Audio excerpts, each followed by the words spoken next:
Good afternoon, everyone. It's Jose and Colin, what's up, everyone? how is everybody today? How are you, Colin? Personally, I'm good. Sleepy. I was telling you earlier about tell everybody. I had to get about 4:30 in the morning for a dentist appointment that was far away, and then so I'm sleepy. I'm gonna take a nice nap later today. It's my day off, so can't beat a nap on your day off, right? No, you certainly can't. You certainly can't. Yeah. Certainly can't. I've just logged off from work just now, right this minute. As soon as the clock went down, I logged out of work, so I've now logged out. I may well log back in as soon as the show finishes, just to get a little bit more done. But in order not to be disturbed now, I've logged out for work anyway, so I don't get disturbed. Predictions. Today is the predictions reveal. It's to reveal what points people got last week, what the table looks like. And as the banner down the bottom says, and as the banner in the main screen says, I did say to people that I'm not going to be around on Friday this week. So the predictions show will now be on Thursday this week.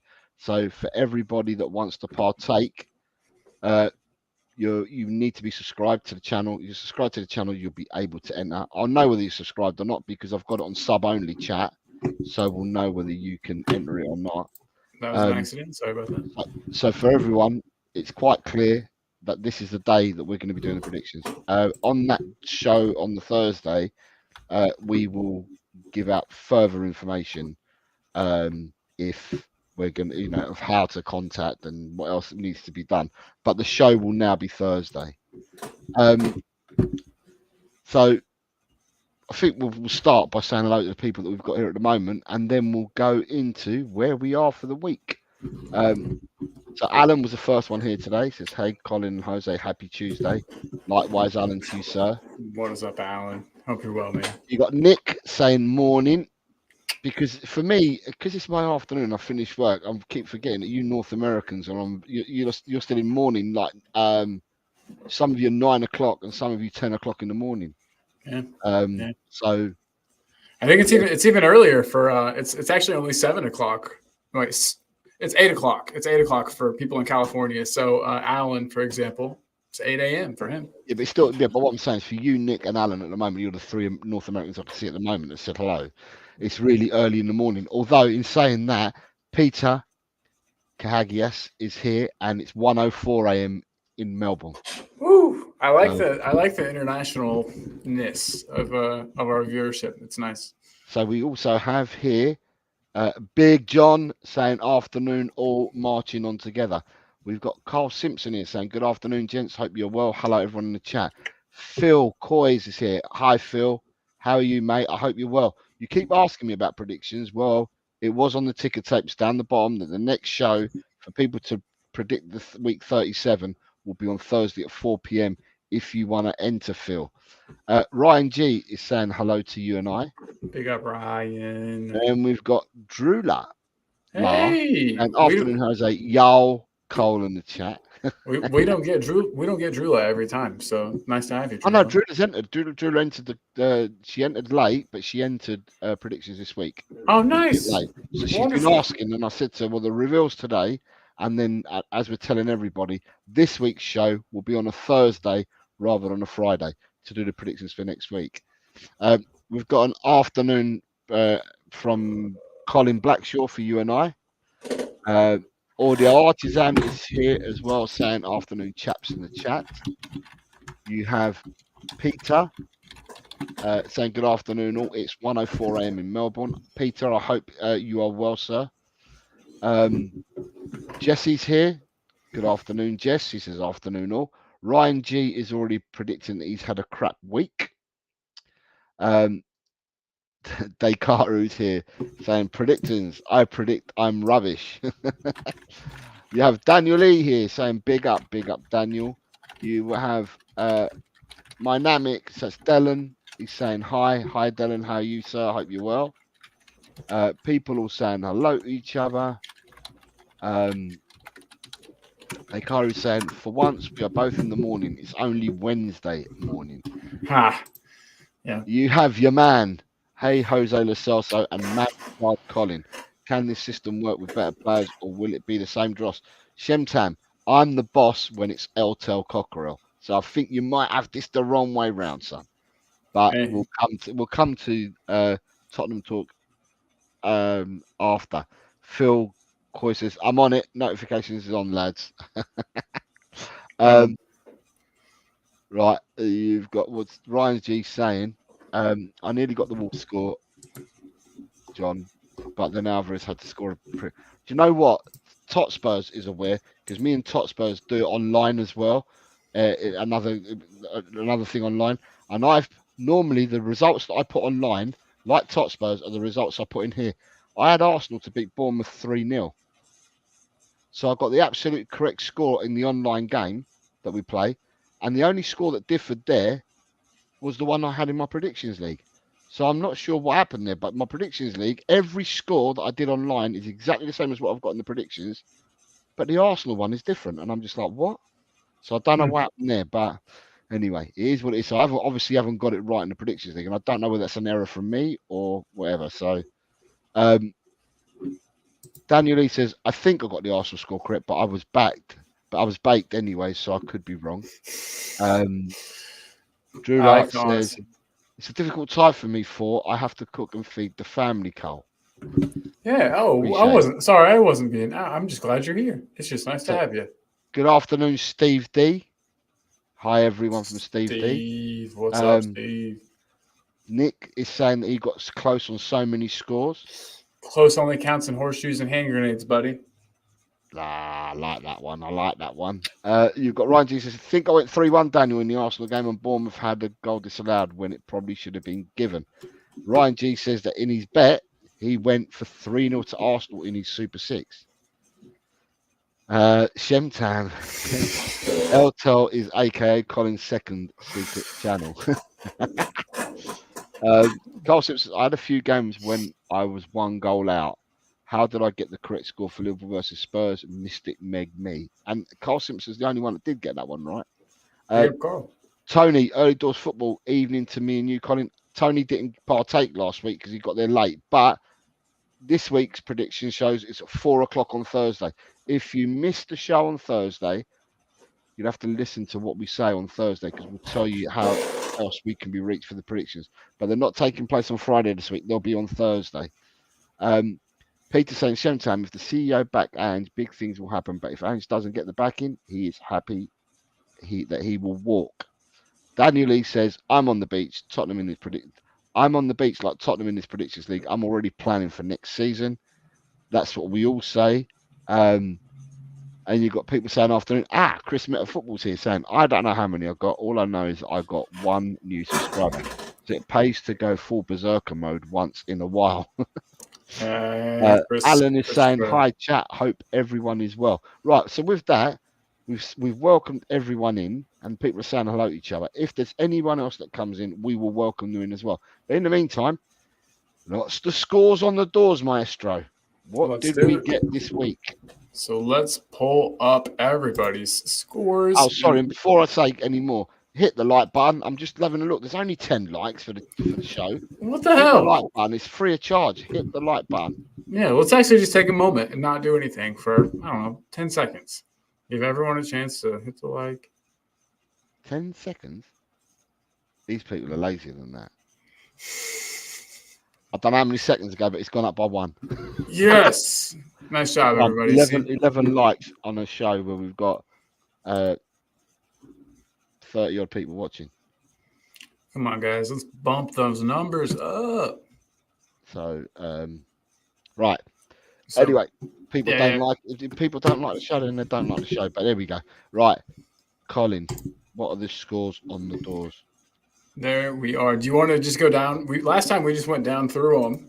If you go back to the top, because I've got these on my laptop, so I can read them out if people can't see or can see. So basically, the Luton Everton game ended up 1-1, and the people that got green. So I'm going to put down the green people. The people that got green, i.e., they got the absolute correct score of 3 points, were Adrian Schroker, Ronnie, Stu, Sahil, Paul G, you, Colin, just a harmless potato. You all got the correct 1 point. The correct 3 points because you all got the 1-1 draw. There was 2 people that predicted a 2-2 draw, so they all got a point each. But in the main, there's about 8 or 9 of you that got an absolute green. In the Arsenal-Bournemouth game, where are my predictions online? I've got 3-0 to Arsenal. For some reason, it says 1-2 here. Now, I'm not sure. I kind of remember that you said that you can't. Oh wait, no, never mind. You said you can't bet against your own team, so that's why you put Tottenham. Because I'm just thinking to myself, did I copy and paste across from Luton Everton to Arsenal Bournemouth? Because as I said, my normal predictions are the same throughout in the predictions league that Totspurs and I do with another league. And I looked at the results, and I had 3-0 Arsenal because I got a full 7 points in the predictions league that I do online. So I'm not actually sure what happened there. But anyway, the Arsenal-Bournemouth game finished 3-0, and Bobby K, Kate, Graham again, Kuva, Dan E, Nick Beer Talk, Alan Rackstone Madness, Just a Harmless Potato again, Ian Meth, and Jay Ashraf all got the correct score in that game. And that's 2 people now that have gotten 2 greens in a row. Just a Harmless Potato and Graham. Nice job, guys. Brentford Fulham, did that finish 0-0? I think it might have been 0-0. If it was, there was people that had 1-1. Yeah, it was 0-0. People had 1-1, 2-1, and 3-1. Well, they all scored points for the draw, but no one actually got the correct score in that game. Burnley versus Newcastle finished 1-4. Danny Rumsey got the correct prediction. Whoa, nice job, Danny. Nita R also scored the rest of the correct prediction, but there was quite a few people that went for the away game, the away victory, so they all got a point. Sheffield United versus Nottingham Forest finished 1-3. And with that, Ronnie got the correct score. So that's Ronnie's second correct score of the weekend. Carl Simpson got that one. Jamie Imber got that. Nice job. Jesse Talks Football got that one correct. Colin Blackshaw got that one correct. Leeds Angels MOT got that one correct. Alan Rackstone's Madness, second one correct for the week. Nice job, brother. And then we move on to Man City Wolves. And that game finished 5-1. And the only person who predicted 5-1 was Potato Stew. Big up Potato Stew. So Potato Stew picked up and got the correct score in that one. Brighton versus Aston Villa finished 1-0. Not one person predicted it. There's a few people that predicted the home win. Very few of us. But the only person, no one predicted the correct score for that. Chelsea versus West Ham, surprisingly enough, no one picked 5-0. But people did score a point for going for the home win. Liverpool versus Tottenham.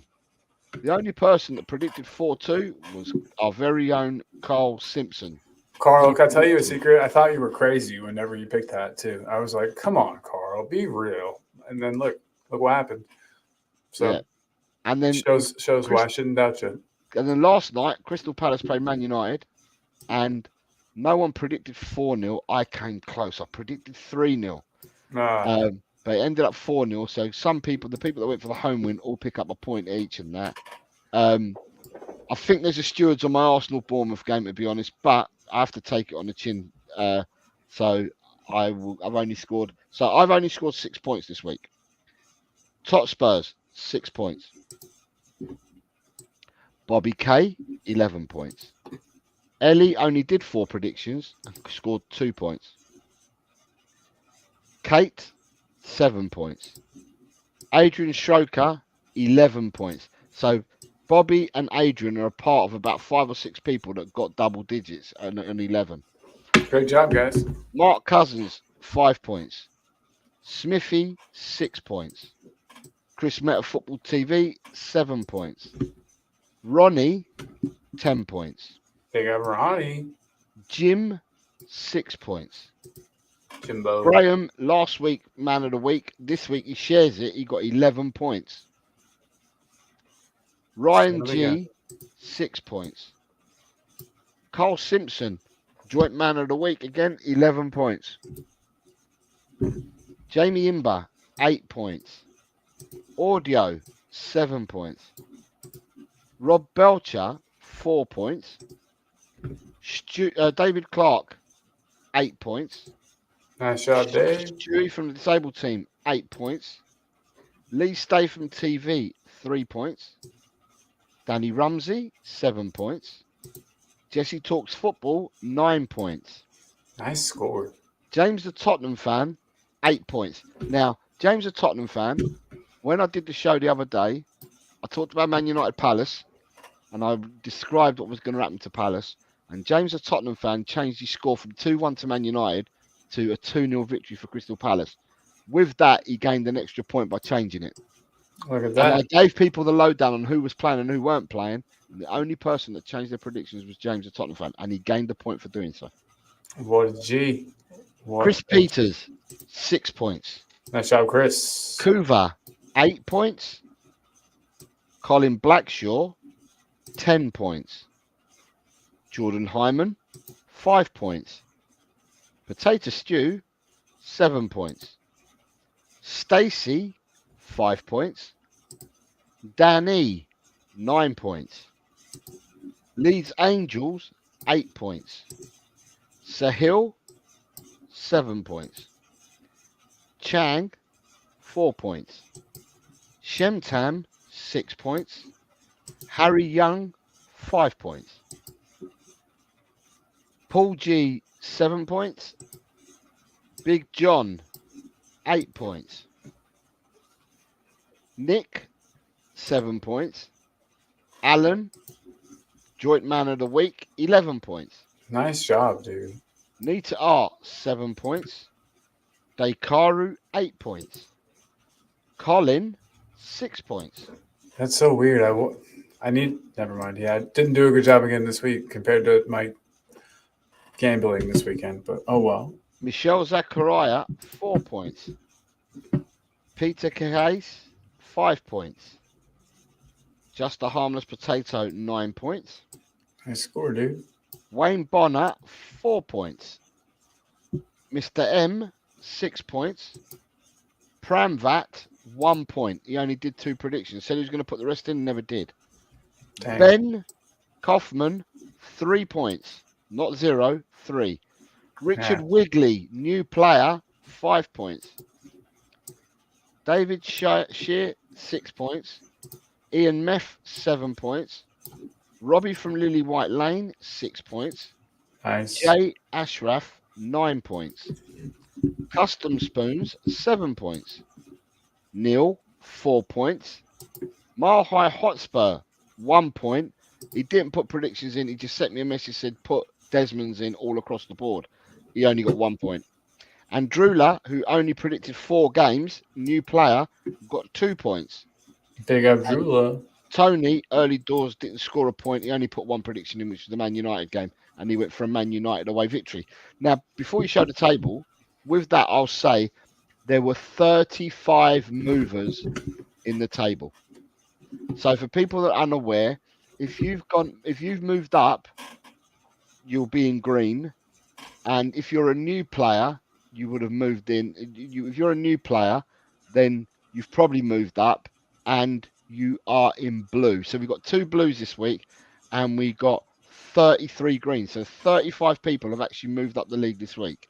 So the league table now shows us. The league table now shows us. Let me zoom in on it just a bit. All right, we can go down slowly here. So Beer Talk and Kate are the first movers that we've got. Gotcha. So I'm gonna slowly. So with the top place, it's still top Spurs because I'm gonna go by what I've got on the spreadsheet. Although it does say that I've got 3-0 win in the league that I'm in with top Spurs. And we've both put exactly the same scores in our league that we put into predictions. But that would have got me 2 points more. But at the end of that would have got me 3 points more. Mm-hmm. So I would have been equal on points with top Spurs. But I'm gonna have to take it on the chin, right? So Beer Talk and Kate are the first 2 movers. Nice job, guys. Beer Talk, Nick is ahead of Kate by virtue of having more correct predictions. Yeah. Yep. So that's the only reason why Beer Talk's ahead. Danny has moved into 11th place. Same with me. More correct predictions. Yeah, We're on so the same Danny's points. ahead of you by virtue of having more correct predictions. It's for you, Danny. Just kidding. Then you've got in 16th, you've got Chang. Nice job, Chang. Climbing Chang's up. moved into 16th place. And then you have Jamie's moved into 20th. Nice job, Right, and Jamie became the 21st player to break 100 points. But because Leo only got 1 point this week, Jamie's leapfrogged him because Jamie had a better week, but Jamie's broken the 100 mark. In 22nd and 23rd, respectively, you have Ronnie and Graham. Graham has absolutely flown up the league. He's been man of the week in the last 2 weeks, or joint this week and last week. He's got 26 points in 2 weeks. Jeez. Which has made him fly up there. Yeah. Audio Artisan is 26th with 81 points. And then you have a set of 4 people. You've got DC, Cole Simpson, Dekaru, and Ryan G have all climbed from 30th, 31st, 32nd, and 33rd. Cole Simpson's ahead of Dekaru by virtue of predicting more wins, or getting more correct predictions. David Shear has jumped into 38th. Nice job, David. Shemtam, 41st. My guy, Shemtan. What up, dude? Nice. Kuva, 44th. Custom Spoons, Paul G, and Stewie from the Disabled team have all gone 46th, 47th, and 48th. Paul G is ahead of Stu just by virtue of correct predictions. Then you have a train of people in 50th, 51st, 52nd, 53rd, and 54th. You have Potato Stew, James the Tottenham fan, Jesse Talks Football, Colin Blackshaw, and Danny Rumsey. Heck yeah. And only 3 points separate them 5 players, but all 5 of them moved up in the league table this week. In the table this week. Proud of you guys. Jay Ashraf has climbed into 63rd place. And then you have another train of 4 people. You have Just a Harmless Potato, Big John, Leeds Angels, and Alan are in 66th, 67th, 68th, and 69th. Just a Harmless Potato is ahead of the other 3 just by virtue, because they're all on the same points, but just by virtue of having one more correct prediction at the moment. Alan's on that score that everybody wants. So, Alan, nice job, buddy. Harry Young has jumped into 72nd. Pramvat, 74th, even though he only got 2 predictions in this week. My dude. Nice. In 77th, Sahil has jumped into 77th. Mr. M has jumped into 79th. Peter Kegias has jumped into 87th. And then we got 2 blues. So Richard Wigley has gone into 103rd. Big up, And Drula has gone into 108th in her first week. We have 112 players currently partaking in the competition. So, for all the people that have jumped up in the leagues and whatever, well done to you all. For all the people that took part, well done to you all as well. Last week, predictions-wise, we had 59 people predict their scores in time last week. And that's awesome. Out of the 59, if I totaled everyone's points that they scored last week, it gives us an average. The average score last week would have been 6.44 points, would have been the average last week. Graham's just joined us. Graham, you scored 11 points last week, mate. So you were one of 1, 2, 3, 4, 5. There's 5 of you that scored 11 points. So well done to Alan, Carl Simpson, Graham, Adrian Schroker, and Bobby Kay, all for scoring 11 points. But then a notable mention to the 10 pointers goes to Ronnie, Colin Blackshaw, both scored 10. Other than that, people were in single figures. So, Real quick, Daniel E says that he's making sure I'm not getting my place back in the standings. He says he's going to make sure of it. Daniel, I am coming for you, buddy. Just watch your back. All right. for Graham, because Graham's just joined us, Graham, you've moved up in the league. Let's see where he's at. He's on 60 odd points, 81 points, 61, 81. So it's like 23rd. 23rd, you've gone into Graham. And so you've got 87 points. And basically, you scored 26 points in the last 2 weeks.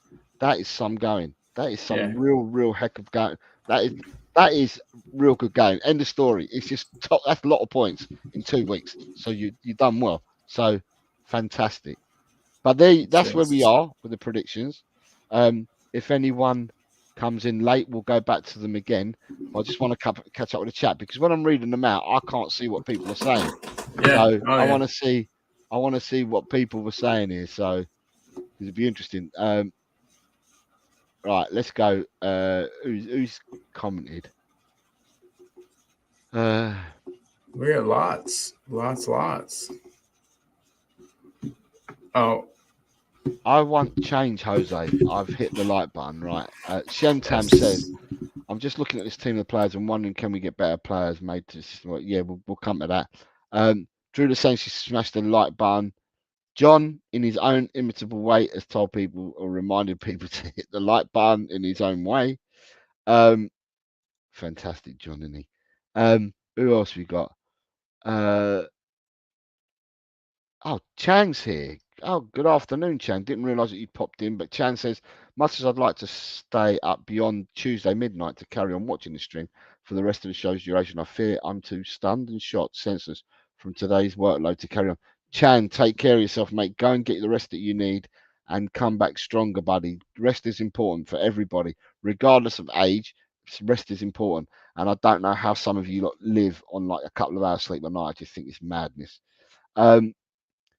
Peter is saying, hi, Chris, big up. Hope you and the family are good. Please come on and give us another serve.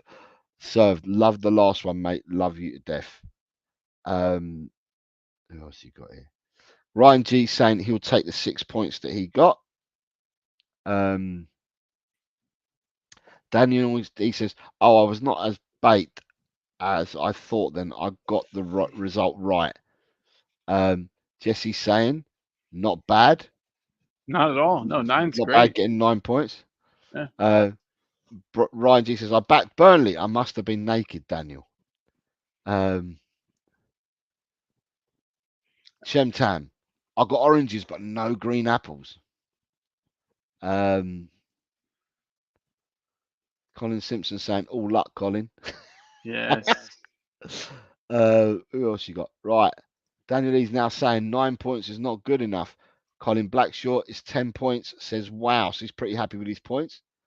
Ben says, afternoon, everyone. 0 points. No, he didn't get it, but he does put a further comment. I saw him say further. Yeah, look at that. There's his comment when he realised he got 3 points. Yeah. Ryan G says, I can only dream of getting double figures right now, Daniel. Ain't done it since my first couple of weeks here. People will get a chance this week. Julie's listening and going woohoo, so she must be cooking for her family. It's most important. Julie. Families always come first before any streams, and health as well. Dekaru, 8 points. Wow, considering I didn't get a single correct score. But if you didn't get a single correct score, it means that you went for 8 scores in the correct direction. And then, look, Julie does say, look, yeah, I'm listening while I can't type while I cook. That's no problems whatsoever. Yeah. Daniel Lee says, Colin, what you saying? I'm ahead of you on more correct scores, mate. I'm coming for you, man. Ryan G's happy, saying he's up to 33rd. Carl Simpson is saying, come on, almost in that top 30.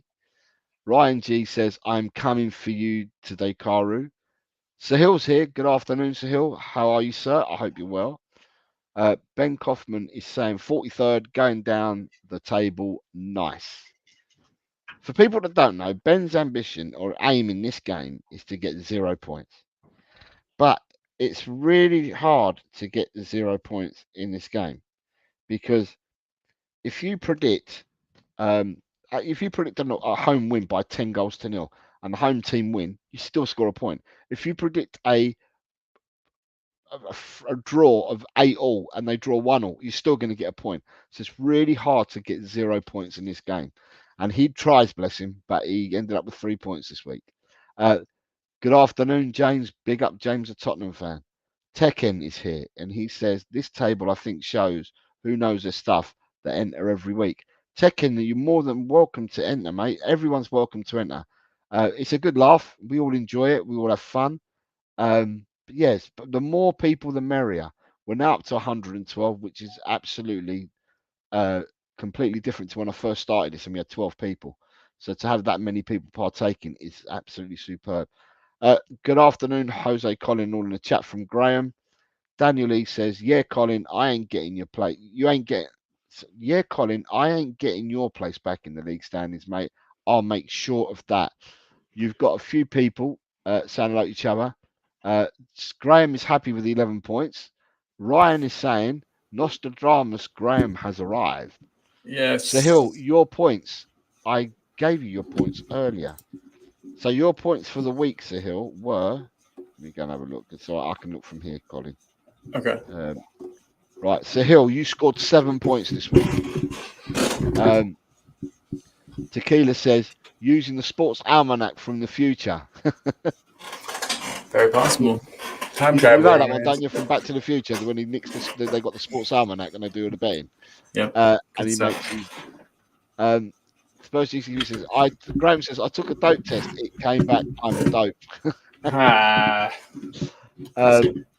So big up Tequila's here as well. And people saying hello to him. Ryan G says, big up, Graham. I'm copying your scores this week. Dakari, yeah, Graham's there. Ryan's saying to Dakari, just copy Graham if you want good points. Shentam says, I demand the recount. I think Colin's assistant is cutting my scores in half to make up for not calling him boss man. Hey, we'll look into that. We will look into that, Shen. For 2 more weeks, so my aim is to break the 100 points. Cooper says, big up all, not seen my results, don't care, end the stream, Dave. Nah, you can't be like that, Cooper. Cooper, this week you scored, sir. Didn't you have 9? 8 or 9? No, Cooper scored 8 points. Yeah, nice. And in the league table, Cooper was one of the movers again this week. Mover and shaker, yeah. Cooper's in 44th place. Cooper jumped up to 44th place. So Cooper's definitely moved up in the league. Talking Beer says, woohoo, 7th. That means I'm doing better than Man United this year. Yes, sir, you are at that. Danny says, 25 correct scores I've got since I've got seeing I have missed about 6 to 7 match weeks. Not bad at all, to be warned. I'm taking that top spot next season. Here we go. Daniel Lee says, I'm 11th. That's about Wolves level, right? So look at all the banter that this causes. I love it. Just having a prediction show, look at the banter that it causes. It's good stuff. And Carl Simpson says, I like to see we are all playing with more heart than Spurs. So basically, at the moment, top Spurs is Arsenal. I'm Man City. Bobby K is Liverpool. Ellie is Aston Villa. Chris Peters is Tottenham. Chris Meta Football is Newcastle. Beer Talk is it Chelsea that's 7th now? Kate is Man United, and so on and so forth. But the relegation people, this is the relegation, just the first 20 people. The relegated people this year would be Ian Meth, Wayne Bonner, and Jamie Imber. If we were only counting 20 places, but we're not counting 20 places. Daniel Lee's asking who's 11th. Ryan G's telling him it's Brighton. So Daniel Lee is currently Brighton. I am in the mid-table championship then, Jose, on my position is what Carl Simpson's saying. I love it. Kuba's saying 44th. Spurs have conceded less set pieces than that. DC is saying, hi from Leicester. 3 days having my grandson is far harder than being a Spurs fan. Have I climbed the table with my 8 points? Yeah, you scored this week. You may have well scored 8. So DC, you have indeed scored 8 points. And DC, you have climbed the league. So if you go, you've got the league table there, Colin, in front of you. Yeah. Head down to 30th. Of course. Sorry, one moment. Right, there you are, David Clark. You're 30th. You've gone up into 30th place. So that is where you are at the moment. So, yeah, people, you've done well. So just to reiterate the point again, and bring the banner back up. It's all there. The banner's there in front of you, and it's ticking down the bottom. The predictions show this week, and the predictions show is going to be this week. I'm not around on Friday. I've just seen your message, Colin. So it is fair to give me her scores. If she sent them to you on the 2nd, that's Friday. Yeah. Thursday. That's Thursday. It was Thursday. Yeah. Okay, if the scores have been sent and stamped on the Thursday, then I'll enter the scores. It's not a problem at all. So she was going to absolutely murder me if I didn't. So thank you so much. I appreciate it. Send them to me. She's a scary lady. Jordan has just joined us. Hey, what's up, Jordan? You come to gloat some more about your Liverpool win, Jordan? No, I'm just joking. Jordan's come to gloat about his predictions. Sure. Jordan, this week, Jordan, on predictions, you scored. I'm trying to find Jordan on the scores. Jordan this week scored 5 points. He didn't even get the Liverpool score correct, but he scored 5 points, Jordan. But he knew they would win. And Jordan's position in the table now is... Let me find Jordan. I'm looking as well. Jordan is 45th. There you go, buddy. You've retained your spot from last week. So you're in 45th. No, white doesn't mean you retained your spot. You could have gone down as well. Retained or gone down. It's the only people that I ever color code in are the ones that have gone up. Go up, yeah. Adrian Stroker has just joined us. Adrian, you were one of the men of the week last week. Adrian, you scored 11 points, mate. Last week's 5 of you got 11 points, and you all got Gareth Bale's 11. And Adrian, you are currently 13th in the league.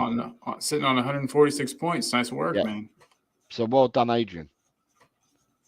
So well done, everyone that took place. Anyway, took part. So that's where you all are. As I was going to say, Friday. I'm not around on Friday, so because I'm not around on Friday, I'll do the predictions on Thursday at 4:00, and from there, I'll tie in if people were to miss it. I'll tie in and let people know where they can and can't go in order to get the predictions for this week. All I've got to say to you is the predictions this week are more than 10 games. However, the caveat that I'm going to throw in there is if we predict all the games, after the games have been played, the first 10 games have been played, if people want to then change their score for any reason, as long as I receive your score change before the match starts that you're wanting to change, I will accept a score change. Interesting, guys. The reason why I say that is there's 3 matches that take place after Monday of next week. So the first 10 games take place Saturday. So I think Saturday's got 8, Sunday's got 1, and Monday's got 1. That's your 10 fixtures.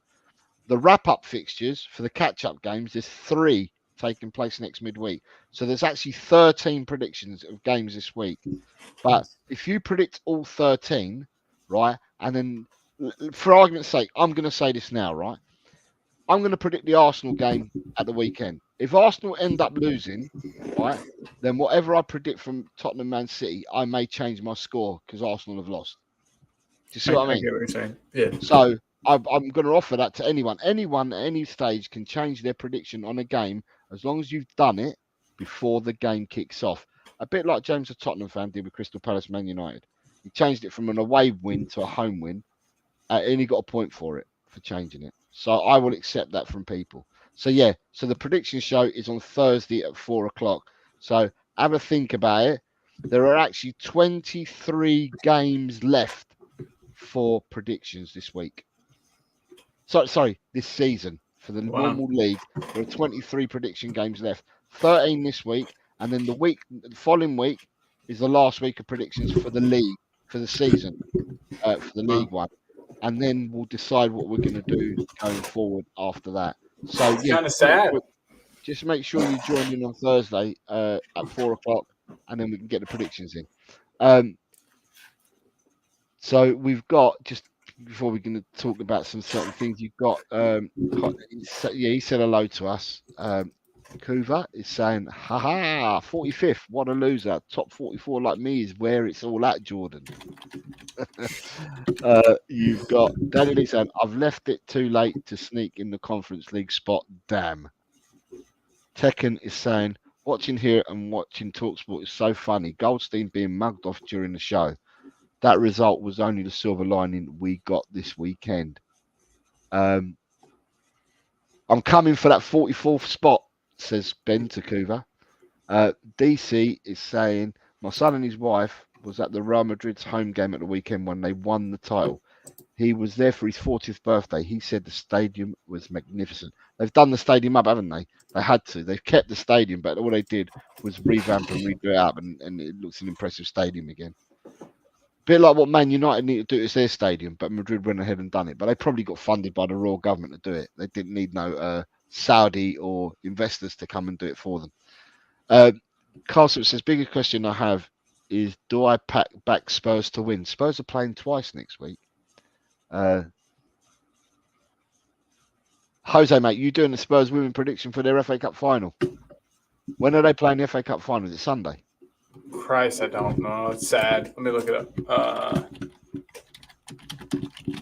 It depends. I'll see what the chat want to do. The chat want me to include it as an extra game because it's an extra chance of getting more points. Then I'll include it. Let's see what the chat say. If the chat want me to include it, then I'll include it. When's it being played? Sunday. Yep. Yeah. If you want me to include the Women's FA Cup final as one of the predictions, if you let me know in the chat whether you want it in or not, then I will put it in if the majority of people want to go with it. Then your mum says, Colin, go get your mower before the Porch Pirates take it. Oh, I got a lawnmower delivered. I'll be right back. I have to go and grab off the porch. All right. What else we got here? We've got Carl Simpson saying, what are we going to do with that predictions? Well, I've got some ideas about predictions in the off season, but that remains to be seen. See what happens. Big up Colin's great mum, Judy Sievers from Tequila. Good day, Tequila. Carl Simpson saying, yes, include it in the predictions. Ben Kaufman saying, no, it's another set of points I need to avoid. Judy saying, yes to the women. David Clark says, at the moment, Spurs couldn't win in a raffle, even if they bought all the tickets.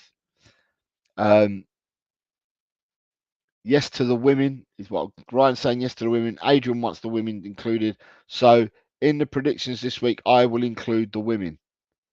Then it's not a game that I have included because I've already done my banners for it and everything for this week because I wanted to get my work done. I wanted to get it all done early because obviously I'll be working every day this week, but I've already done it. But I'll have to include another banner in there and change my spreadsheet. But I'll do that. We'll include the women's game. Ben saying Euro predictions, possibly. Daniel says, are we beating Burnley on paper? Because right now we were playing the way we're playing. We ain't predicting. He's predicting no wins. Bobby K is saying good morning to us. Bobby K, sir, you last week were one of the men of the week. You scored 11 points, Bobby. 5 of you scored 11 points. So well done, Bobby K, on scoring 11 points. And Bobby K, that cements your place at the moment in third. You have 182 points, which puts you 22 behind second and 12 in front of fourth. There are now there are 14 games left for the Predictions League because we're including the FA Cup final, the Women's FA Cup final. So there's a total of 24 games to predict over the next 2 weeks. Who you got it? Brian G saying Euros and the Copa America for predictions.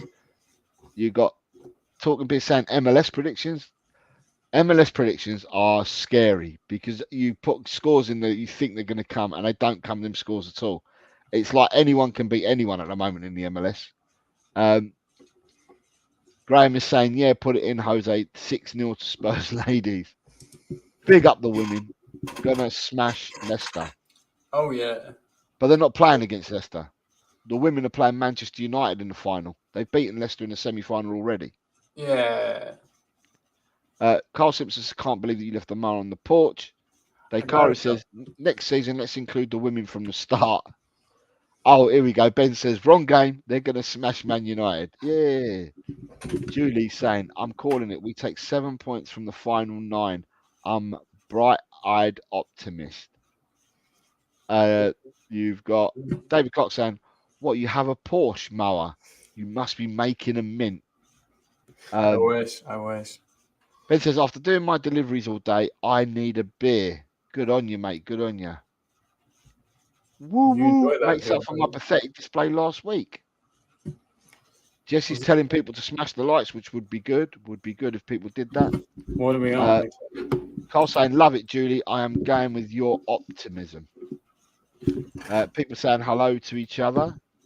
We're on 26 likes, guys. Daniel Lee says MLS is so hard to bet on. Ryan G says Messi and Suarez were running mockery the other night. And yeah, Nick saying anyone can beat anyone because of the salary cap, like the A-League. It's a very tough league to win. Right. With that being said, Cole, let's talk a bit of football then. Yeah, let's do. So you were saying to me before the show started, you were saying some of the stuff that was going on. Oh yeah, just some stuff like in the news, just some bull crap, really. Nothing super substantial. There was, I don't know, some really thin links, with us to having made a bid on or preparing to bid $50 million for Ivan Toney, which I don't think I buy, but I don't think I wouldn't like that. I think what I read is that, listen, nothing changes from what I said about a month ago. Right. And I said a month ago that every day we'll get clickbaited with 3 or 4 players every day, which means that we'll end up with being linked with 300 to 400 players by the time the transfer window opens. Yeah. I think what I read about Toney was that there's 2 teams after Toney. One of them is Tottenham. Tottenham want to know what the price that Brentford will sell him for, but Tottenham will go no higher than 50 million. Oh, okay. So I might have slightly misread it. Okay, interesting. How do you feel? That's what I read. Rob Belcher's here. Good afternoon, Rob. Just before we move on, Rob, I think you scored 4 points this week, Rob. And yes, you did, Rob. You scored 4 points, and that now, Rob, puts you in 28th place. Just letting you know, Rob, where you are. Big up, Rob. So so that's the Toney links. I saw the Rafinha. So a journalist is saying that Barcelona need to sell, and Tottenham will be prepared to pay 50 million for Rafinha. If Barcelona were going to get rid of a player, we were going to grab him. Would you prefer Rafinha or like Frank Kessie? Kessier? Is that how you pronounce it? Kessier? Kessier, what? But he plays in Saudi and he's a totally different position. Oh, for some reason I thought he was. Did Barcelona sell him? He was. Kessier went to Saudi last year. Tottenham were rumoured with Kessie last summer. He's another one of these players that was rumoured with Tottenham, but he ended up going for something like just 12 million or something to Saudi. That's absolutely bizarre. He must be making a shed load over there. Yeah, he didn't go for much at all. I just Googled and found out he has my same birthday. Well, I mean, different years, but December 19th. But is he younger than you? No, I'm joking. Sadly, yes. So yes, you got Rafinha's in there as well. I read the stories as well about Paratici doing a double deal for Calafiori, who's a centre back, and for Goodmanson, the striker. And they reckon a combined fee of 50 mil for both of them. And that's what Paratici's currently working on, is what they're saying. How do you feel about that? Goodmanson's a little bit of a I don't want to say anticlimactic striker after some of the ones we've been linked with, but you know what, right? In all honesty, right, if you look at Liverpool that Jurgen Klopp built, right, at Liverpool, yeah, the front three he brought in was Salah from, I don't know, did Salah come from Roma or from a Swiss club or something? But he'd been around to loads of different clubs since he'd left Chelsea. And when he was bought from Chelsea, he'd been around a lot of different clubs. But Mane in from Southampton. He bought Firminho in from one of the clubs out in Germany, right? And he gelled them as their front three. Not one of them was a superstar when they went to Liverpool. Just saying. Yeah, none of them were a superstar when they went to Liverpool. So, you know, at the end of the day, you don't have to go and spend shed loads to bring players in to fit the system that you want to play. You don't have to spend shed loads. So, and then with that, coupled with the fact that my personal belief has been since the winter, and it still is now, is I don't think we will get the extortionate fees paid for players as you did yesteryear. So where the £100 players were moving willy-nilly last summer and the summer before that, you had crazy money with players. I don't think we're going to get that crazy money this summer. I don't think we're going to see that craziness anymore going forward. Now, whether that's because of FFP, whether that's because of COVID and people having to tighten up their purse strings and that, because, you know, money wasn't coming in during the COVID period and stuff like that. However you want to look at it, I just don't think there's going to be money in the market to spend that extra taxes that people used to pay. I don't think that's going to happen this summer. So when you've got player A and player B, where some people are going to say, oh, they're worth 100 million, or they would have gone for 100 million had it been last summer, I don't think they're going for 100 million this summer. The only people that are prepared to pay that money are crazy fools. So I'd say to you, Osimhen, right? Osimhen from Napoli. If Osimhen's to move from Napoli, right, I would be really interested to see how much Osimhen moves for. Because Osimhen was touted at 120 odd million last year. Yeah. I don't think he's going for anywhere up near 120 million this year if he goes. And if he does go to someone, I want to see the more full person or the more full club who ended up spending that kind of money on him. Or what kind of money do they spend on bringing Osimhen in? I don't think it's going to happen. For one, I don't think he's a good enough player to warrant that type of money, even in the crazy market of, you know, years gone by. I don't know. So at the end of the day, not a complete enough striker for me. But Ben, I don't think. I think Ben. I've seen that Ben says Osimhen is still 100 million. Ben, I think that a club with more money than eyes, or more belly than eyes, they say, don't they? Normally, more belly than eyes.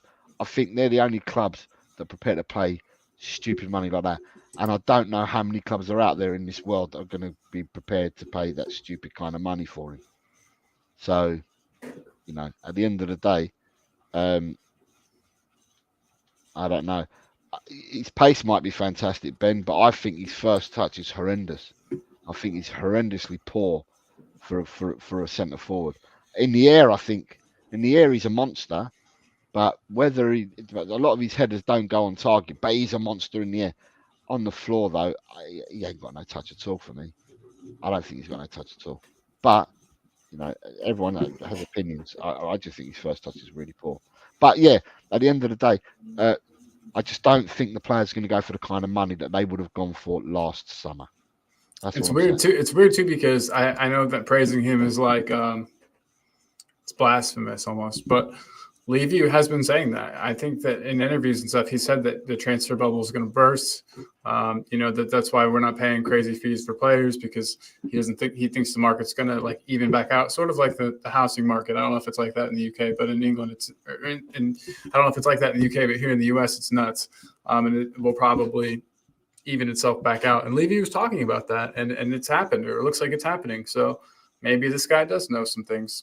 I mean, the person I'd be really interested in seeing how much he goes for is that Kvaratskhelia. Your man. He is the person that if he was to leave Napoli this year, I would like to see how much money people will actually try to spend to bring him in. I mean, Napoli are in a fortunate position. They've got two players that are going to be sought after by a lot of clubs. But I just want to see how much money these players go for. The Saudis have money to throw and burn at anyone, right? I mean, they're talking about Richie. There's talk. Sorry, there is talk along social media and that the Saudis are prepared to buy Richie and give back the money that Tottenham paid Everton. So if we paid 60 million, they reckon that'll be 60 million back in for him.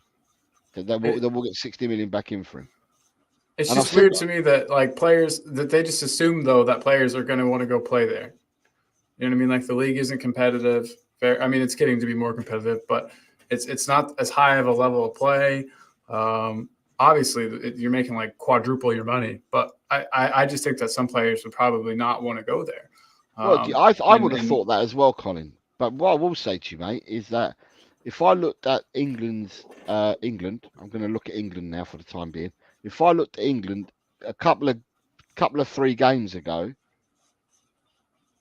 or whenever it was, Jordan Henderson, who's playing out there, got selected in an England squad. Yeah.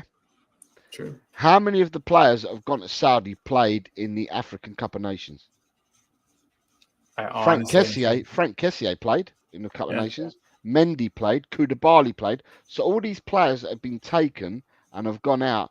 I mean, regardless whether you're playing in the European Championships, like we've got now in Germany, the African Cup of Nations, these are the major tournaments for their countries, for their nations. And a lot of these players that have gone out to Saudi are still playing for their nations now. So therefore, instead of people belittling the league and saying it's not of the standard, blah, blah, blah, well, their players that have gone out there are still being selected for their nations in the biggest tournaments. So whoever's in Saudi in a couple of years' time, they'll still get recognised and picked by their nations for the World Cup. When's the World Cup's in America, isn't it? It is, yeah. I think Henderson's a weird example. I think Henderson is I have no idea. I think, I don't know. He's a strange example. I don't know if any other England players were to go out and play in Saudi League, if they would continue. I don't know, but maybe I'm wrong. I mean, Ronaldo still gets picked for Portugal and he's playing out in Saudi. Fair enough, yeah. And I think he's on the wane. So to turn around and say the Saudi League's this, that, and the other, can't really say that because their nations are still picking the players that have gone out there. I guess I'm also saying that as just like a person, I probably wouldn't love living there. As a person who has, it's just like a much more strict place with like their social like laws and rules and norms and things even regarding like alcohol consumption and stuff like that, which I know that players aren't, if you're a model professional, you're not like out getting drunk and, on a regular basis, but it just seems, and I guess if you have a lot of money, rules aren't as big of a deal. You can kind of skirt around some stuff if you have the cash, and I guess they don't have to stay there full time. That's the league they play in. It doesn't have to be where they live fully. I don't know. It just seems like, I don't know. There would be a couple of things that I would go, maybe not. But again, that's just me. Maybe these players, don't mind.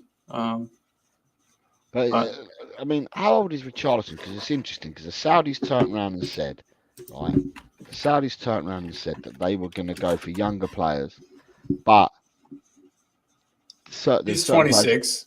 Okay, because there were certain players that they were looking for last summer that they would still be prepared to break the bank for. But otherwise, they're operated, the way that they were going to operate this year is they're going to go for younger players because they felt that they got a lot of the older players last season and they don't need to get any more. Now to grow the league, they need younger players. And I remember having a conversation the other day saying I think this is going to benefit Chelsea. It's going to get Chelsea out of a big hole because they got that loophole with their ownership and stuff like that. Right.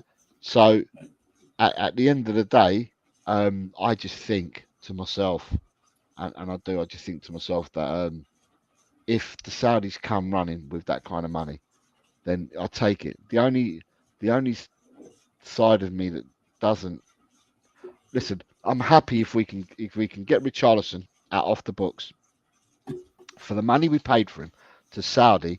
I'd probably accept that, right? As long as we invested and bought other players in, right? But people do say that Levy doesn't have a good track record with the Saudis. Interesting. Because every time there's a vote on something, and Man City's are in the vote, Levy always goes against them. And there's a lot of people saying that Man City are only being scrutinised even more and more because Levy's putting pressure on as well. So he hasn't got the best. And when people were saying that X, Y, and Z were talking to us about buying stakes in the club and that, it was quickly kiboshed by people because they said that Levy, Saudis won't ever do dealings with Levy over the club or anything like that. So yeah, it remains to be seen. I just want to pull up Bobby's comment real quick if you don't care. He was just telling me that the Saudi rules apply to everyone. They don't mess around over there. The new prince is very forward thinking, but they definitely don't bend rules for footballers. Interesting. I would have thought that they might. No, they don't. So good to know. They don't bend any rules whatsoever. As a nation, yeah, they got strict laws. Yeah, strict laws, and they don't bend them. They don't care who you are. They don't bend them for no one. You get caught doing something wrong in there, you get whatever the mandatory is, whether it's stoning, whether it's being shot by rifle, blindfolded, whatever it is that you get, everyone gets it. Simple as. They don't mess around in that country at all. Yeah, that's just why one reason why I would just think it wouldn't be my dream to go play there. But again, if they're offering you 5 times your salary, it's hard to say no. Say no to that. But yeah, interesting. I was just looking at some other stuff here. Supposedly, man, this is a really, really tenuous rumor. Like you said, we're rumored with everybody. But do you know anything about a fella named Omar Marmoush? Omar Marmoush, the forward. Yeah. Plays for Eintracht Frankfurt, I think. Yeah, we've been. He's a youngster. We've been linked with him, haven't we? Yeah, we have. But then I saw another link yesterday to who is it that keeps coming into the chat all the time? Is it Jishnu that keeps talking about Matthias Sula? Oh yeah, I think it is Jishnu. Right. So Matthias Sula, we've been linked with him today as well. 20-year-old. We've been. They just know we need a forward, and so they're just writing down whatever to sell. To get the headline out there. But yeah, we're going to be linked with a million thousand players. The interesting thing is that everything that's coming out at the moment on X, I mean, if you read it on X, is about the amount of people that we're releasing from the club or that are prepared to sell this summer, and also how many of our first team players, how many first team players who doesn't fit the system and who's interested in going, who wants to go and all that.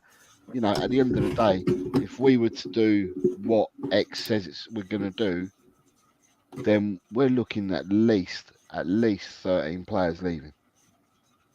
So that would be 6 of the players that are out on loan at the moment and 7 of your current squad. That's a lot of players to get out of the club. And the only way I can see that happening is if you've got a pot to start with, if you've also got the money that you get from the players that you're selling on and that, and then you've made the right moves already to speak to people, that's the only way that you're going to get them kind of players in. Or you get as many as you can in and then pad it up with your youngsters that you bring in that are coming through. I mean, I watched the Tottenham Aston Villa game yesterday, right? I watched the highlights of it, and some people here will probably know more than me, so I don't want to speak out of turn. But Rio Kaya Martin, number 2 for the under-21s, right? he scored yesterday against Villa, right? And apparently, last season in the under-17s final, he scored the winner against Villa's under-17s. Yeah, but he's playing for the under-21s now. So does that mean Rio Kyle Martin's only 17 years of age playing in the under-21s? Because if that's the case, then boy, our academy needs a lot of padding up, doesn't it? Because I thought the under-21s would be the gap between the 17s and the 21s. So anyone between 18 and up and 18, 19, 20 would be in the under-21s. Yeah. But this player was playing for the under-17s last season, scored in the final for the under-17s, and is now in the 21s. So I'm thinking to myself, does that mean that this player's only 18 playing for the under-21s? Because that's a young under-21 player. Yeah. Sure is. I think so. I saw yesterday Sunset Bell wasn't playing. Yeah, he's unhappy from what I've heard. Is he? Yeah, supposedly. And then I had a thought, right? And my thought yesterday was, I don't know whether you've seen it on X. Ashley Phillips put a post out to the club and the fans for the support that he got and everything for playing for them and that. Mm-hmm. And then I thought to myself, I saw that and I thought to myself, okay, so we're now in the quarterfinals of the Premier League Cup for the under-21s. I presume that the reason why Mikey Moore is in the squad at the moment with the first team is they don't want to upset the under-21s and they want to keep them as strong as possible whilst they're in this competition in the Premier League Cup, yeah? So I thought to myself, would it be will Tottenham bring back Ashley Phillips and Alfie Devine and Dane Scarlett and improve, because they're all still eligible to play for the under-21s, yeah, and make them stronger to go out all out to win this Premier League Cup?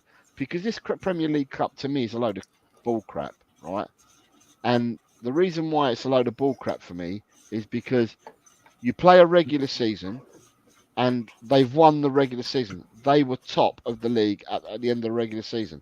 But when they do that, then the top 16 play each other in a cup format. So 1 plays against 16, 2 plays 15, 3 plays 14, and so on. So they do it like that. And then it's all mapped out who you play in the quarterfinals and semi. And then the winner of that is the Premier League winner. And I'm like, and they did this to extend the amount of matches that you're playing. Mm-hmm. And to me, it just seems madness. So you've won the league in normal season, in regulation, as you call it in America. You win the league, but then you have to play in a cup competition afterwards. And I just think to myself, it's in the knockout competition for the top 16. I just think to myself, I can't understand it. But anyway, I was just, because I want Tottenham to win everything. I want Tottenham to win absolutely everything. So I was just wondering, with Scarlett, Devine, and Phillips, would they add them into the squad now to make them stronger now? Because in the quarterfinals, I think they meet either Chelsea or Liverpool. Mm-hmm. So yeah, I don't know. Supposedly, so I read a post on Reddit the other day from a fan, a Plymouth Argyle fan, supporter fan, whatever you want to say, talking about Ashley Phillips and Devine, right? That's who also went there. Yeah. And they were talking about how much of a success Ashley Phillips was. Huge success. They were so happy with him. They play a pretty defensive style, they said, so that also suited him pretty well, they think. But they said they'd take him again next season, that he was absolutely wonderful. Scarlett, on the other hand, Devine, on the other hand, they said could probably jump up a league, that it's a little too physical and he doesn't have enough time to play his game. He didn't have a super good loan there, partially due to their play style. But I did like that they had nothing but praise for Ashley Phillips. That gets me excited about the future because, the defense is one of those spots that, while we're not exactly hurting there, it definitely wouldn't hurt to have some more options. Especially, I don't know a thing about the guy. If he could play, right or left in a pinch, I don't know. But yeah, just to have another good defender coming back to the team is exciting to me. But 3 weeks ago, pre Sheffield United, Sheffield United already making plans for next season. Sheffield United have already inquired 3 weeks ago, or the moment they went down, they already inquired about the fact, could they bring Ashley Phillips on loan for next season? Interesting. Wow, he must be doing great. Yeah. So we've got some some more comments to catch up with. Can I let you read the comments for a second? They're from For there. sure. We need to Yeah, catch up. yeah. In a hype, it's giving me some names I cannot pronounce. Dario Osario, from Midtjylland. You scouted him. He's been scouted. He's on the radar of Liverpool. Scouts want to watch that same team versus Brandy. From those two teams, you could get Jesus Christ, you're killing me, dog. Skarten, Suzuki, or Cho. Interesting. I wonder, some of those players, being Asian players, I wonder if Ange has ever scouted them or is familiar with them, just because those are the leagues that he tended to look at. Jose, are you back? Can you pronounce, how do I say the team there, and what league is that in? So it's Dario Osorio from Midtjylland. What league is that? Midtjylland, I believe, is Norwegian. That makes sense. Okay. I scouted cool. from United Universidad de Chile. He's on the radar of Liverpool. So Universidad de Chile is a team in Chile. So Osorio must have gone to Midtjylland from the Universidad de Chile. And he's on the radar of Liverpool. Scouts went to watch Midtjylland versus Brøndby. From those two teams, you could get Kivitsgarten, Suzuki, or Cho. So in a hype, watches a lot of football if he knows all this. Yeah, he's our resident scout. He's another one. We've got quite a few resident scouts that can watch a lot of different football, which is good. I love it. Bobby K says, from a Liverpool fan, apparently Hendo left because of the restrictions. He thought he would have leniency and didn't. Also, his family apparently hated it there as well. Who knows? Just saying. I would hate it there. Ryan G's telling in the hype that Wolves were linked with Dario Osorio last year. So he was saying Emerson are out, in or out for rival fans, always in. No, he's going. He's going. He has to. Yeah. Nick saying Ange brought in a dozen players in his first season at Celtic. I believe it's a pattern that he completely transforms the roster. I'm glad too. We've needed it for years. Boom, get him. Sahil saying, did you ever witness Spurs winning a major trophy, Jose? I've seen Spurs win FA Cups. I've seen Spurs win League Cups, and I've seen Spurs win UEFA Cups. So I'm one of the older people, Sahil, so I have seen Tottenham win things. Albeit, I'm going back to the 80s and 90s. And we've won things in the noughties as well, but 80s and 90s, yeah, I was around for all that. So yeah, I have seen Tottenham win major trophies. In a hype saying, Eintracht Frankfurt's William Pacho at centre back is also on the radar of Liverpool. I've heard of him for years, or at least a year or two now. Nick saying, I know I'm in the vast minority here, but I don't care if a player is happy at the club when they aren't getting playing time. It's their job to improve to the point where the manager picks them. I agree with that, except for with youth players. I think it's a tiny bit different, because youth players, they need to be grown, they need to be bled in, they need to have an opportunity. And I don't know, we keep losing our talented young players like Madueke, who ripped us apart at Chelsea the other day. Spurs youth player left because he wasn't getting playing time. That shit bothers me, but. So David Clark says every sport in England plays this format apart from football, but we will still have knockouts to get promoted. So sorry, America is having too big an influence on our sport. I didn't do it, David. But in America, they don't have relegation and promotion in a lot of stuff they do in America. They don't have it at all. It's all like locked in, and you just have. I mean, with American football, you can sit straight away, and even with your MLS, the top 8 teams or the top 6 teams of each league, West and East, go through into a knockout format. Yep. So there's no relegation and promotion, and it's the same as the American football. The American football is usually whoever comes top, and then you've got a couple of wild cards that get thrown in there as well because you're the best second place team or whatever, and then you go through into a knockout format. Yeah, I suppose if you're looking at it like that, then yeah, you could say it's a bit of Americanism in what they're doing there. But in America, they don't have relegation and promotions yet. But there is talk about it. We've got some lower leagues, lower leagues trialing it at the moment. Yeah. In the hype says this summer is all about signing all out attacking players. Mr. That M's here. makes He sense. says, "Good evening, Mr. M. You've just joined. So just for you, Mr. M, this week, sir, you scored. Let me see, Mr. M. Mr. M scored. Mr. M, you got 6 points this week, mate. Same as me, bro. Nice. You Nice scored job. 6 points, Mr. M. But with them points you did score, you've moved up to 79th. You actually jumped up the league. You've gone up to 79th place, Mr. M, out of 112 people. You jumped up by getting 6 points this week, mate. So well done, you. And just so you're aware, the predictions this week will take place on Thursday, the 9th at 4 p.m. on the show at 4 p.m. Yeah, just to make sure. It's down on the ticker tape as well. I've kept it there so people can see it. But good evening to you, Mr. M. In the hype, Cercle Bruges is another good team to scout along with Brøndby, Midtjylland and Eintracht. David Clark says, I've supported Spurs since 61 when I was 6 years old, so I've seen us win shed loads of trophies. Yeah, Sahil, the older you get, the older you are in the fan base, the more success you would have seen. But that's not to say that we're happy at that. You know, because we are starved of success. There is more that we want than what we've got. But, you know, for the older people, they're fortunate enough to see some glory years. So Midtjylland, sorry, I was wrong. It's not Norway, it's Denmark. Midtjylland and Brøndby are from Denmark. Thank you very much. Yeah. Sahil says, sign Gavi. I don't know. Sahil, are you soft hair? Are you soft hair, Gavi? Is that your alt account, Sahil? I don't know whether Gavi would they'd consider Gavi or Pedri. Talking Beer says, I agree about youth players, but they have to play on merit as well. Some players just don't work out at some places. For sure. Daniel Lee says, Bobby, yeah, I remember reading about it when he was going there, so I heard it on here. The Saudis don't bend the laws for anyone. I was like, straight away, that's not correct. Mr. M saying thanks, and Mr. M says he's got a nosebleed, and he says brilliant. You're making your way for out. going up.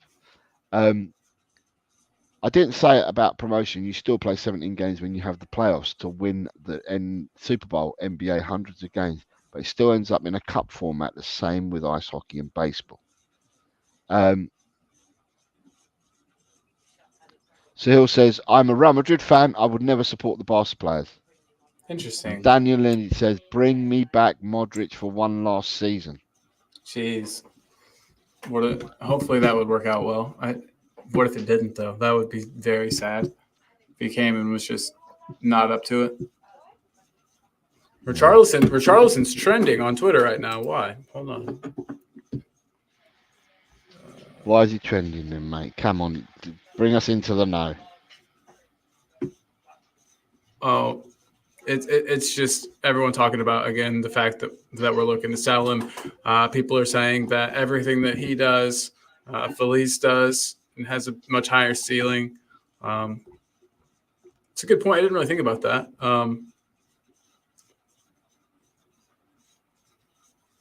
Yeah, nothing great. There's just a lot of people talking about getting rid of him, wanting to get rid of him. But then there's other people defending him. Apparently, I didn't know this, but apparently he donates 10% of his income to cancer patients for whom he provides free housing. So that's pretty nice of him. That makes me like him a lot more as a person. Yeah, but these people that do that will do it at any club that they're at. So yeah, oh yeah, no, for sure. Dekaru, I missed Dekaru's comment. Sorry, Dekaru. Can I recommend 2 recent videos? First, at Meta Football TV's interview with Mark Schwarzer. Second, 442's Why Has It All Gone Wrong for Spurs? Though make sure you watch the second one to the end. Absolutely, yeah. Check those out for sure. Dekaru, good to have you in here. By the way, always good to have you here, Dekaru, all the way from Australia. We love you. But yeah, I'll have to watch those videos. Definitely. I'm going to start this comment so I don't Chris Meta, I know Chris Meta put short on about Mark Schwarzer, a video. The second is 442's Why Has It All Gone Wrong with Spurs? Is that on YouTube, 442? I bet. Let me look it up real quick.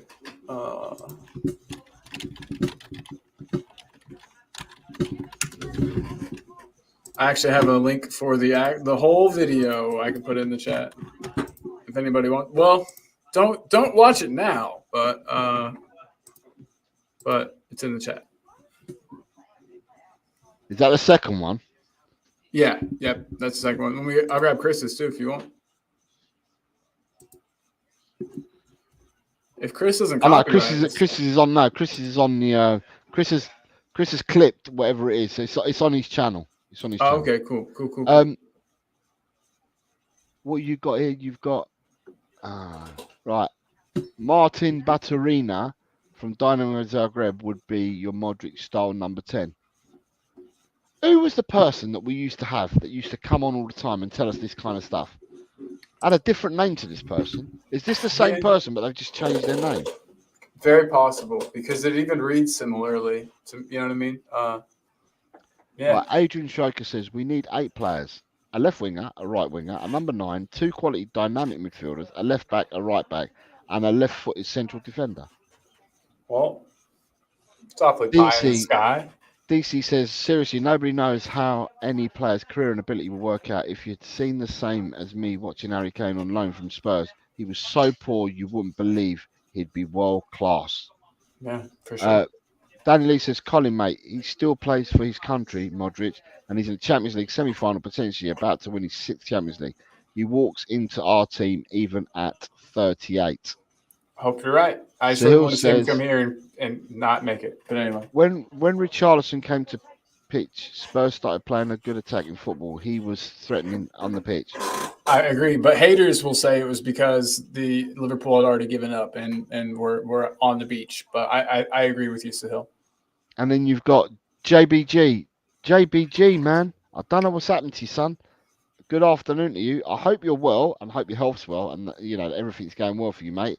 But you have certainly been missed in the Predictions League. I think that's 2 weeks on the spin that you haven't partaken. And by not doing that, I think you may have... Right, you're now in 25th, JBG. You're now 25th. If I know anything about you, it's that you always partake, sir. So you not partaking in our league is a little scary. So I hope you're well, though. I hope health-wise and everything, I hope you're well. It's just that we've missed you in the last couple of weeks. Doing the predictions. Inner Hype says Desiree Doué from Stade Rennes would sit nicely alongside Baturina.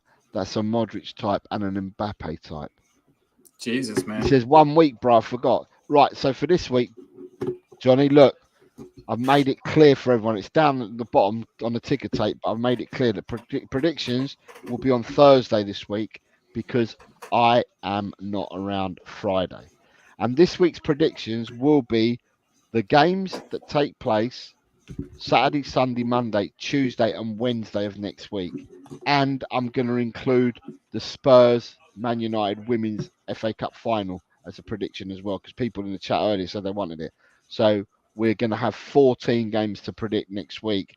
And then we're in the final week of the league, which is the final week of the season, which is going to be 10 again. So it basically gives people 24 matches to get as many points as they can to climb up that league, whether you're new, old, or indifferent. So, yeah, everyone's welcome to join us on Thursday at 4 o'clock.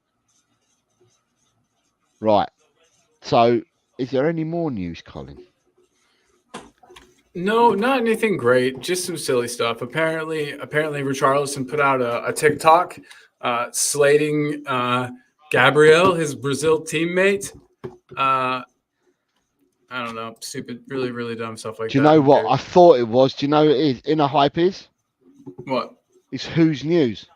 Nice. Yes. He just told us, look, yeah, I thought so. I'm also Who's News on a different computer. Inner Hype. Inner Hype. How are you, sir? I remember you as Who's News. I do remember as Who's News. And you always used to give us the information. But thank you very much. Continue to do it. I'm glad it's you and that we've got to that. What I will say to you is, I'm sure you used to do predictions as well. Unless I'm going mad. Yeah, Who's News? You used to do predictions. You need to come back, Who's News, and do predictions again. You're currently, and you haven't played for such a long time, Hughes News hasn't played for ages, but you're still 76th Hughes News out of 112 people, and you haven't played for weeks and weeks. So come back and play. You've been missed. Danny saying when we going to talk about Ange has more points this stage his first season in the Premier League than what Klopp and Arteta had. Right, Dan. Right, let me tell you this. Right, I mentioned this yesterday, or I think when did I do? Yeah, I mentioned it yesterday, Colin, didn't I, on our show? Right. So what I said, Dan, is that what you're going to get out there, it doesn't matter whether you're right or wrong. Right, people are going to use statistics for or against whatever narrative suits them. Right. So factually correct is after 35 games, it's factually correct that Postecoglou has got more points with Tottenham in his first 35 games than Pep did. I think he's beaten Pep by 3 points, if I remember rightly, and he's also like 10 or 12 or whatever is ahead of where Arteta was at the 10. same amount of games, right? But what people will turn around and say, yeah, but they were on the up. Well, they weren't on the up because Arteta in his first season, they finished 8th, and he weren't on the up in his first season. He weren't on the up in his second season. Arteta became going on the up in his third season. So, yeah, factually, what you're saying, Dan, is correct. And I said this yesterday. Factually, this is a correct statement, all right? But people will use that in a negative way and spin it a totally different way. I've already heard people trying to spin different ways. So at the end of the day, you know, people will use this and spin it their own way. So, you know, but I'm fully aware of all that. But yeah, people will spin it their own way.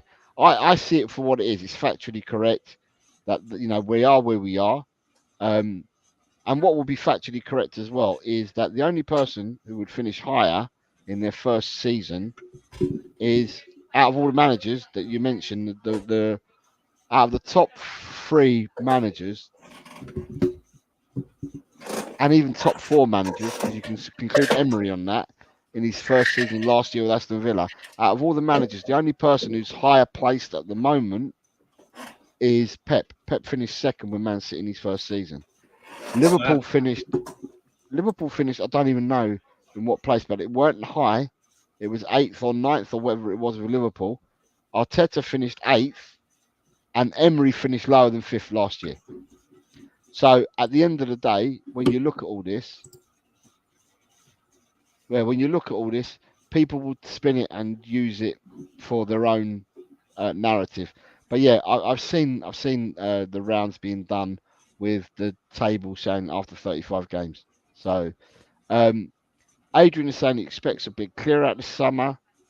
Dekaru's saying my streamer doesn't include the FA Cup for the men, but yes for the women.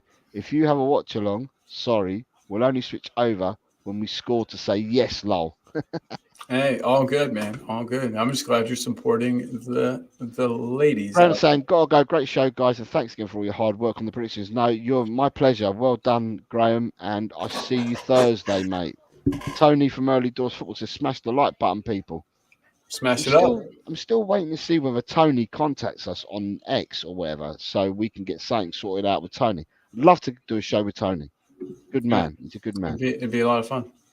David Clark says, facts are better than feelings. Daniel saying, I would say all them had better squads as well. I don't know, with Arsenal's poison squad that they had when Arteta first went there, you're possibly going to turn around and say that with Ozil, Aubameyang, Nicolas Pepe, and all these other players, you're probably going to tell me that they had a better squad because they had better players, so to speak. But it took them a couple of seasons to break them down. Like points are better than a glorious defeat, David Clark says. Danny says smash the lights. Jordan saying Liverpool under Klopp in the first season finished 7th. Danny says Pep did not finish second in his first season, Jose. He got top 4 on the final day away at Villa. Okay, sorry, my bad. I thought he'd finished second in his first season. Jordan's getting bigged up by people. David Clark is saying, but it was Emery's Arsenal players who won the only trophy that Arteta shows as his So 5 years Arteta done nothing. Yeah, I'm fully aware that Arteta inherited Emery's squad, and they were already near enough in the final by the time he took over. So a lot of Arsenal fans, not us, it's not us saying this, and it's not you either, DC. I've heard a lot of Arsenal fans say that the FA Cup game, the FA Cup that was won by Arsenal was won by Emery's team and not by Arteta, and that's their own fans that say it. Danny says, can he have his scores on that? Yeah, I will give that to you in a second, sir. Dekaru says, the 442 YouTube that I recommended covers a lot of that. They cover why we had the early success and then how clubs have countered it. The best bit is at the end with the proper analysis. I will watch that because I've now Definitely. Colin sent the link, so I will watch that. And Inner Hype, who's news, the man, says it took Ange a little while to school the board on signings at Celtic, probably similar at Spurs. I bet you're right. And right, Danny talks sports. So Danny, you might have to bring up the thing again. Can you bring the results up again just for Danny? Yeah, of course. One moment.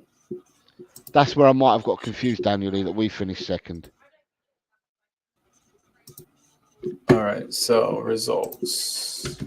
We're looking for Danny. Yeah, he scored. Dan, you scored 7 points.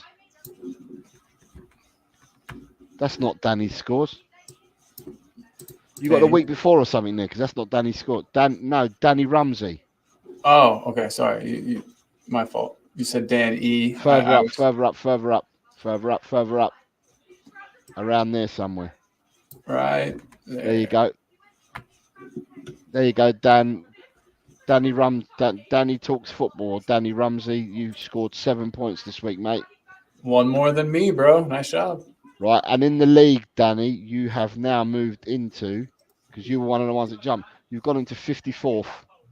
Let me get down there and show you where you're at. So there you are, Danny. You've jumped into 54th. On your own, you're on 43. You're the only one on 43. So you're there on your own. You've jumped up to 54th place, Danny. You're only 3 points behind 50th, though. Yeah, the prediction show this week, Danny, is on Thursday, as it says there. It's going to take place on Thursday rather than Friday because I ain't around on Friday. So we're doing it on Thursday. Yeah, we finished second this first season, yeah. Right, David says, so Arteta's 5 years, 750 million, qualifying for Champions League once, and one FA Cup with another coach's players. How is that success? Tony says, Jose, yeah, the FA Cup and the 2 silver plates were Emery's team. The next couple of seasons just showed dust unless you can class the Emirates Cup as a success. We got we have a Tiger Cup and a what all we've got some trophies too. Daniel Lee's saying, Tony, be careful. You never know. Terry might be watching.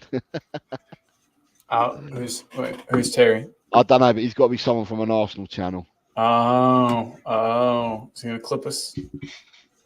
He's got to be someone from an Arsenal channel anyway. So yeah. My sole aim for the predictions is to be top placed Wolves. Is to be the top placed Wolves supporter. Wollongong Wolves must beat Ryan. Yes, I love it. Understand it. I love that. Right. With that, let me get out that one there. I'll go out that one there. So Terry is Tony's brother-in-law. Oh, he must be. So does Terry support Arsenal? He must do, otherwise you wouldn't be saying that. Yeah. Terry must support Arsenal then. Interesting. So you know how you and I, Jose. So Reddit is just this one spot where you can get some people's opinions about stuff. Obviously, not everyone's on there. Obviously, it's not. It's. I don't use Reddit, so I couldn't tell you. There are some people who are so mad about people wanting Son gone. So this post starts out, I get that he hasn't been the best lately, but are you really going to tell our captain to leave or to be sold? This man has stayed with us for years and won almost nothing. He stayed after the heartbreak of a Champions League final. He's a world-class player. If he played for Madrid or something, he'd be one of the all-time greats, probably considered better than Bale. He chose to stay with us at our worst, and even now, to tell him to leave is to rip the very thing holding our team apart. Just because he hasn't been the best lately doesn't mean we get to treat him this way. This man has played for the badge for years, and he deserves nothing but our utmost respect. We don't even deserve him. That makes me want to barf. Just reading that out made me want to throw up a little bit. Right, can I just say to that comment, right, you said, right, all I'm going to say is, right, is if he was at Real Madrid, and I'll ask this to the chat, right, if Sonny is at Real Madrid, Sonny's at Barcelona, Sonny's at Inter Milan, Sonny's at Juventus, Sonny is at Bayern Munich, Sonny is at Borussia Dortmund, Bayer Leverkusen if you want, Sonny is at PSG, Sonny is at Manchester City, Sonny is at Liverpool, Sonny is at Arsenal, right? So I've covered a fair few teams there. Right. Do them teams sell Sonny or do they keep him on the proviso of how he's played for the last 2 years? What do them clubs that I've just mentioned, what would they do? Would they keep Sonny or would they still sell Sonny? I'm just interested what people will say. And then I'll make a comment after. I definitely think that they would sell and be looking to replace with another player of very similar ilk, if not even better. In a hype, what I've said, right. My comment was, if the clubs that I've just mentioned, would they sell Sonny if they've had Sonny in their team for the last 2 years and they watched these decline, right? Would them teams that I've just mentioned, what would they do? Would they keep him or would they sell him? So I'm not talking about Tottenham now. I'm talking about if Sonny was at either Real Madrid, Barcelona, Bayern Munich, Borussia Dortmund, Bayer Leverkusen, Inter Milan, Juventus, PSG. If he was at any one of these clubs and he'd played the way he has been for the last couple of seasons on a wane, on a decline, what do you think them clubs would have done? Would they have kept him still? Would he still be there now, or would they have sold him? That's what I'm asking. I just and just while everyone's thinking about that too. So Drew Lala saying current form they'd sell him. Kuba's saying keep, but then I think Dekaru's saying, could you imagine if you won a cup next season with Sonny still as captain? I'd be bawling my eyes out in joy. Roberto says, I might be late to the party, but according to Paul O'Keefe, Tosin Adebayo has turned down an offer from Tottenham, whether Tottenham return remains to be seen. I've not seen that. Bobby K says, keep Kuba 99, sell everyone else. Sell last season if he was in Spain. Adrian saying he'll finish his career at Spurs on a pastoral role. That's not what the question wasn't. That I was asking something else, and that's not the question. He'd still shine brightly in a proper team like that. Instead, he's got us, is what Kuba says. Drula is saying that he brings so many international fans. Bobby K says, I'm sorry, but if we get an offer of 80 or more for Sonny, then we should seriously consider it. Otherwise, we are keeping him around for merch sales only and for ambassador one day. Talking Beer saying clubs do sell their captains. And Daniel says, Son has that clinical edge. Still a better club would still see that clinical side of Son. Right. So, in my eyes, right, was you going to say something, Colin? Sorry, before I say this. Oh, no. Sorry about that. I got a call I had to run. But basically, everyone's just saying that it's people in this forum here that I'm reading are saying that, everyone's being reactionary and that it's basically the same things they said that when Kane left. They said hopefully we could get people that would fill up those goals that he scores. And I don't know. It's just like people. I don't know. Where I'm asking the question about all these other teams, right? Okay, right. So where I'm asking this question, the reason why I'm asking this question is other teams, because I understand the argument of keeping Sonny just for the sales, the after sales and stuff like that, and I understand that, right? And I'm thinking to myself, would Real Madrid keep him just for the after sales, or would they say, no, he's been on the wane for 2 years and we'll get rid of him and cash in? Would Barcelona keep him for Barcelona possibly keep him for after sales, right? Because they're in real financial strife, or they'll sell him because they're in financial strife to get money, right? So I'm just trying to think what my thoughts are about other teams if he was at other teams, right? So some of the teams that are probably in financial straits would probably end up selling him to get the money in, all right? Or would they keep him because he brings in loads of money? So what would the teams in Italy do? I've got a feeling that teams in Italy would have sold him. Yeah. Because the teams in Italy need the money. Yeah. So if we're saying that we think the teams abroad need the money because of their financial difficulties, I'm thinking to myself, the majority of the teams abroad would probably sell him. The only team that may keep him, out of all the teams I've mentioned abroad, may be Real Madrid. And that's because Real Madrid, it doesn't matter what hole they get into, the royal family bails them back out. So they're never in stuck. It doesn't matter whether they're a 800, they could be £1 billion in debt. That gets wiped, it gets sorted. So with Real Madrid, they wouldn't have to sell because they could probably make the after sales, keep them in the reserves, keep them as a face, get the after sales, and then the government will bail them out. However, the rest of the other teams that I mentioned would probably sell him because they need the revenues, right? So there's no sentiment, they'd sell him. So Tottenham are in a good position financially, but still want to keep him for the after sales. So I question it then, and I'll say, what would Man City do? Because Man City are in the Premiership. They're not struggling for money like the other European teams. What would Man City do? Would Pep keep him? Would Pep keep him because of the after sales? Or is Pep getting rid of him and getting the money? Pep would have gotten rid of him. Sir Alex Ferguson would have gotten rid of him. Do you think Klopp would have kept him if he's on the wane? If Salah was on the wane for 2 years, do you think Salah remains at the club? I mean, I saw what they did with Firminho. I saw what they did with Mane. So, regardless that you're Sonny, I think Liverpool will sell you. I don't think Liverpool are sticking around because of the after sales. Arsenal, I've got a feeling that Arteta wouldn't want to keep him. Well, Arteta wants to freshen up his team. I think Arteta will move him along as well. And I just think it's just us. We're in a fortunate position financially, yet we want to keep going and cashing in on that cow. And then for me, it's not a football matter anymore.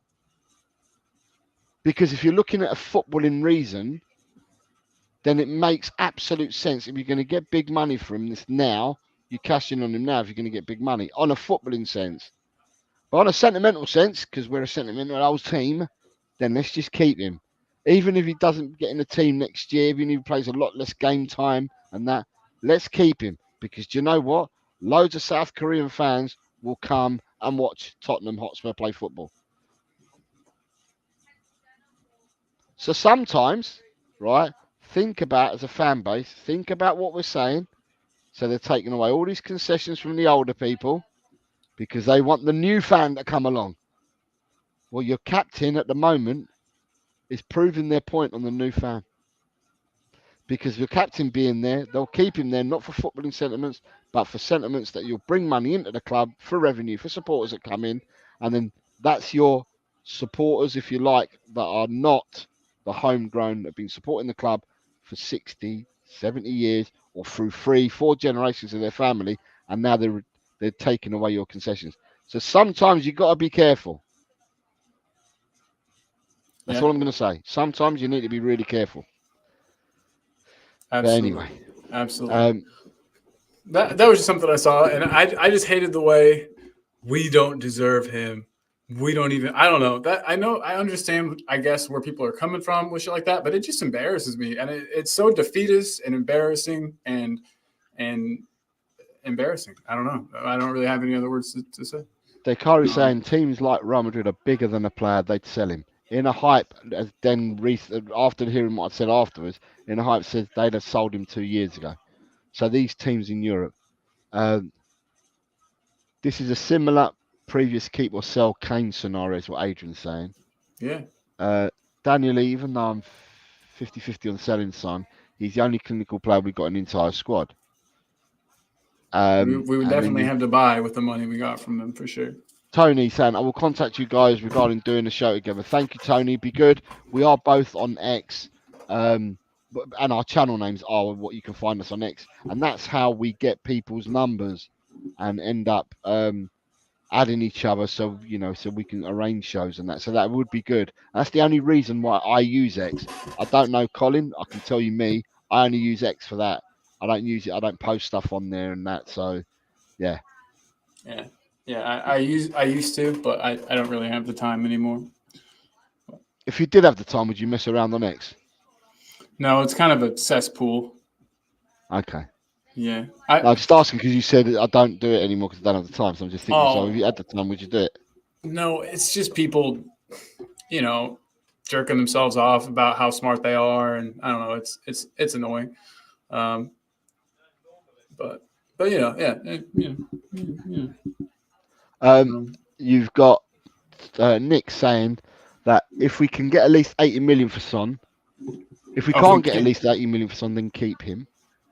Daniel E says, "You're confident that this club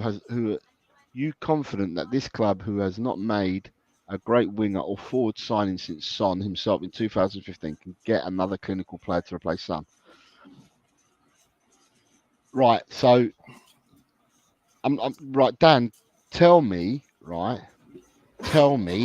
how many of these clinical players, right, have been bought by any clubs in the Premiership in the last year, 2 years, 3 years, 4 years, 5 years. It appears that the way that clubs play football now, I mean, it might be a cycle, Dan, but it appears that the way that clubs play football now, they don't have out and out nines, many of these teams anymore. And all the fantastic and great nines, if you like, to me, they're from yesteryear. You'd have to go back 10, 15, 20 years ago to see all these fantastic number nines. I don't think there's that many number nines in the game anymore, to be honest. There's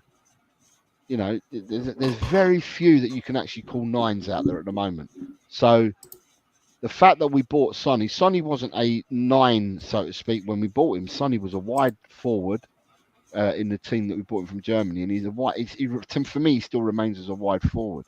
But Sonny weren't clinical from day one. Sonny built it up as he went along and as he gained confidence and he gained experience in that.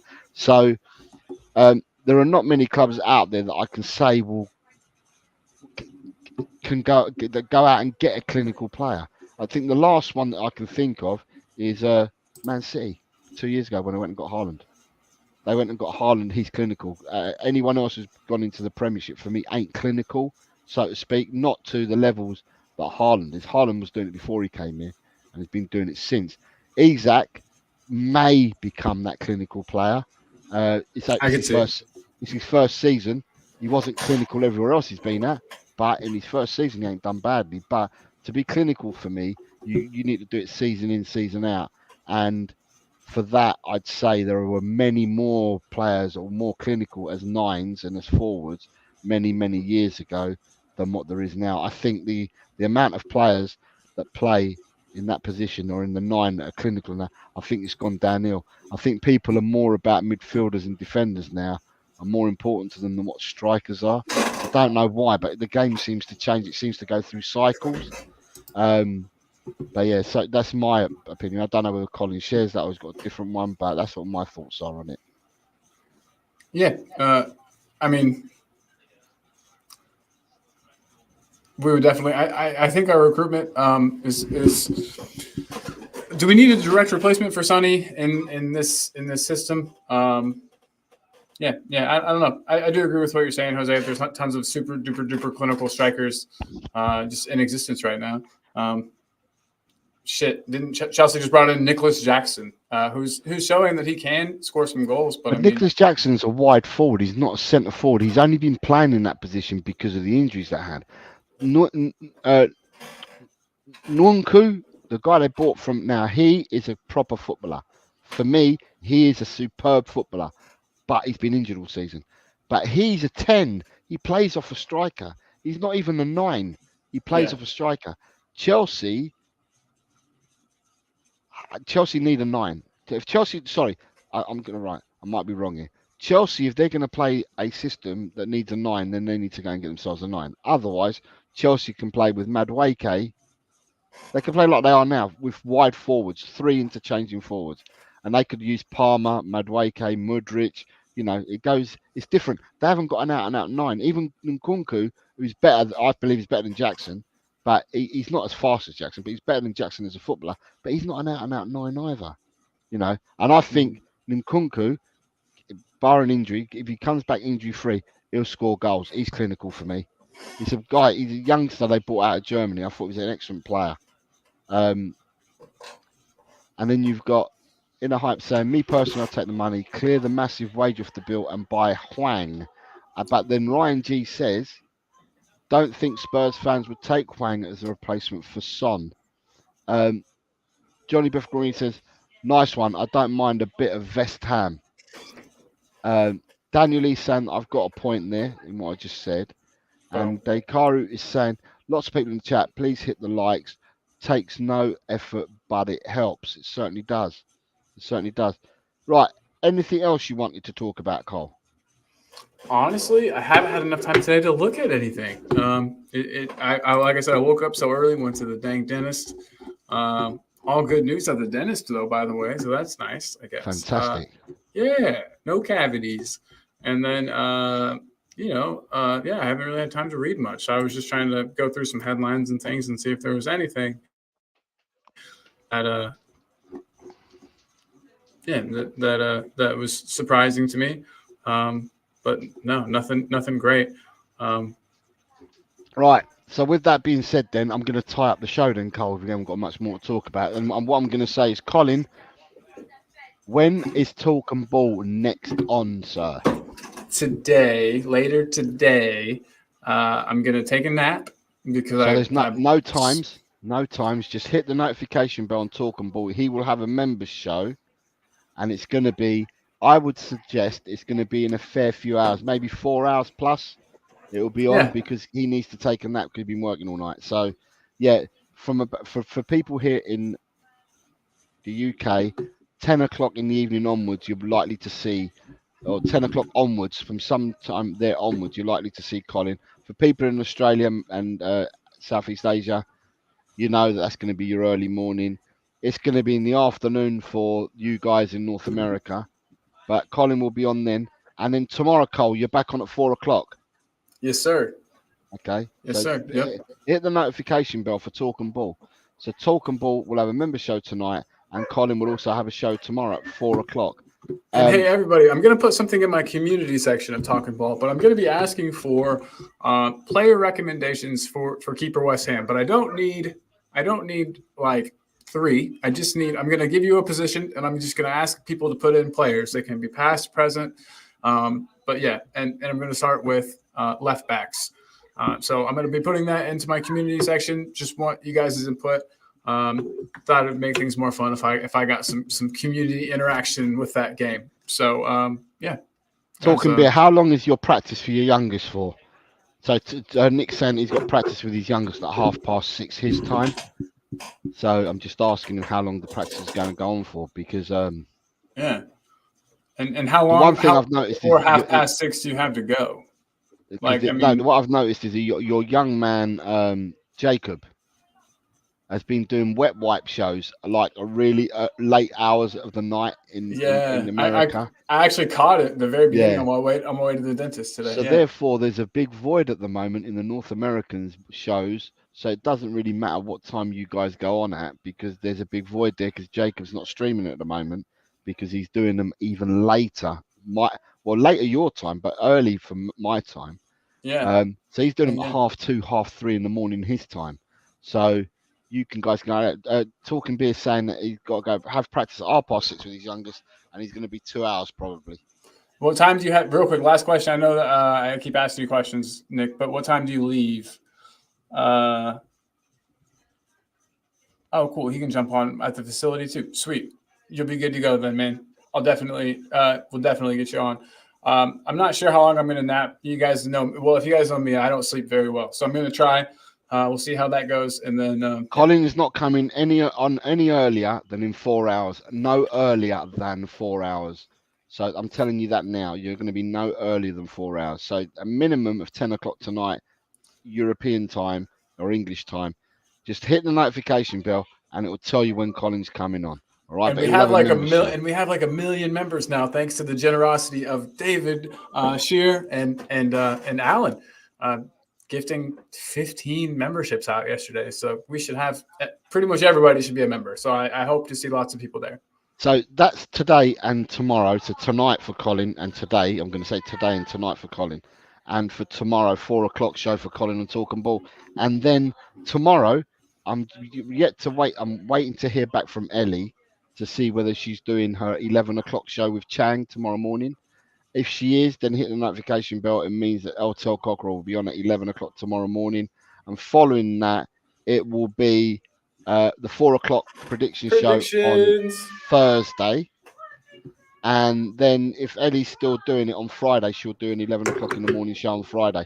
But I will not be around on Friday. And we're definitely doing the watch along versus Burnley on LTL on Saturday for definite.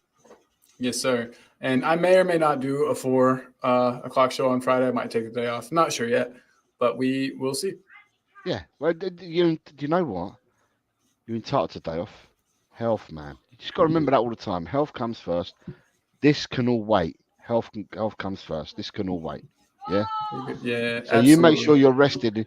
You're better off being rested and coming back at 110 with lots to say and being animated energy and a lot about you and having all that, rather than being get your. I'm sleepy. If you remember, I'm going to say this publicly: health before streaming, Colin.